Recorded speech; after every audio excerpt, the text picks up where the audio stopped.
est là pour le lancement de la nouvelle Volkswagen Polo, la Volkswagen Polo de 6e génération. La Polo, tout le monde la connaît, elle est vendue à 16 millions d'exemplaires dans le monde.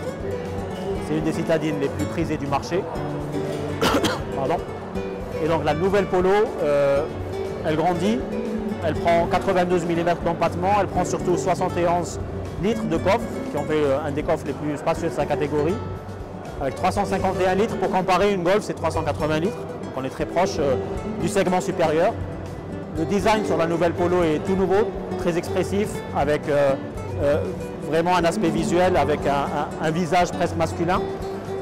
Un intérieur qui est aussi tout nouveau, qui est tourné vers le conducteur, un intérieur qu'on ne retrouve sur aucun véhicule de Volkswagen et qui permet des niveaux de personnalisation dès la deuxième version, dès la version Beats.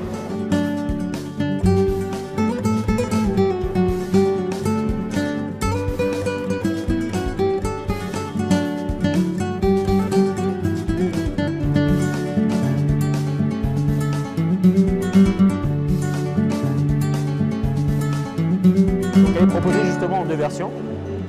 On a une version d'entrée de gamme qui s'appelle la Start Plus, un nom qui est déjà utilisé sur la Golf. La Start Plus, donc dès la première version, est équipée de jantes en alliage 16 pouces, de projecteurs anti-brouillard, d'air conditionné, de Bluetooth, de radio, un écran tactile 6,5 pouces, donc un très bon niveau d'équipement de confort. En termes d'équipement de sécurité, dès la première version, elle embarque les airbags frontaux, latéraux et rideaux. Elle embarque le top de la sécurité avec le contrôle de stabilité électronique, le SP, le régulateur et le limitateur de vitesse. Donc tout ça, c'est dès la première version, on a tous ces équipements de confort et de sécurité et de design.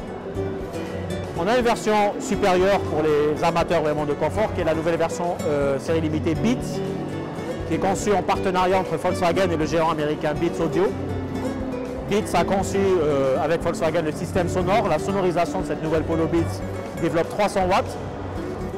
En plus de la sono, on a des jantes en alliage 16 pouces, on a un toit ouvrant panoramique, on a des feux de projecteurs full LED, technologie full LED. On a une climatisation climatronique, un intérieur qui est tout nouveau, avec des sièges frappés du logo Beats, avec une planche de bord rouge et biton du meilleur effet. Donc ces deux versions sont disponibles immédiatement, dès demain, dans tout le réseau Slovaque, au prix de 2 299 000 pour la version Star Plus et 2 699 000 pour la version Beats. Avec bien sûr possibilité de crédit bancaire, une mensualité autour de 21 999 dinars. Mais bien sûr, vous êtes les bienvenus dans tout le réseau Slovaque. Nos commerciaux vous lanceront toutes les simulations qui seront adaptées bien sûr à votre capacité, à votre situation.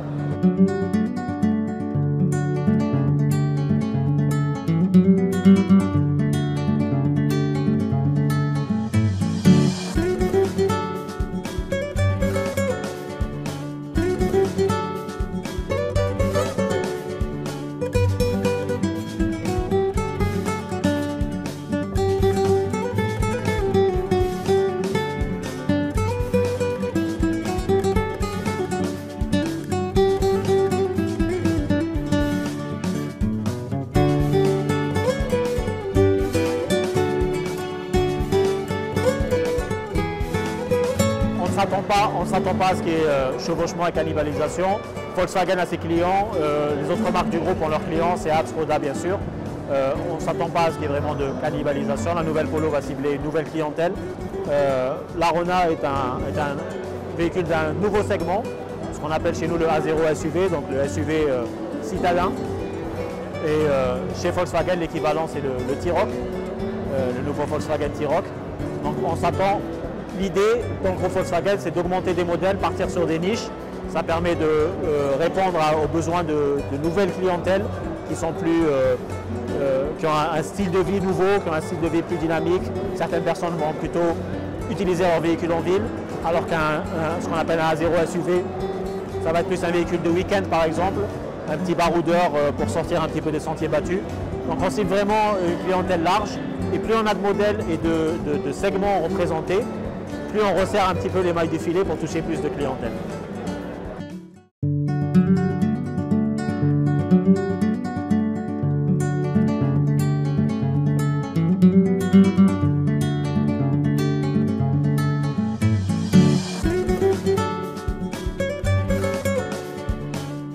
On est rassemblés aujourd'hui le 30 mai. Le 30 mai, c'est un an jour pour jour après le démarrage de la production de la Volkswagen Golf, la première Volkswagen assemblée en Algérie à l'usine de Relizane. C'est l'occasion pour nous de faire un bilan. L'usine de Relizane aujourd'hui, c'est 35 000 véhicules qui ont été produits en un an. C'est plus de 700 employés déjà recrutés sur un total de 1800 emplois directs qui vont être créés à terme. Comptons que les emplois directs, les emplois indirects, bien sûr, de la sous-traitance et des services annexes seront en plus. Et le futur pour nous, pour l'usine de Relizane, notre futur, c'est l'implantation maintenant de la deuxième phase du projet, l'implémentation de la deuxième phase du projet, avec l'implantation de sous-traitants. On a 50 hectares qui sont dédiés donc aux sous-traitants. Et ça va nous permettre de commencer vraiment l'intégration locale et de commencer même l'exportation de composants vers les usines européennes.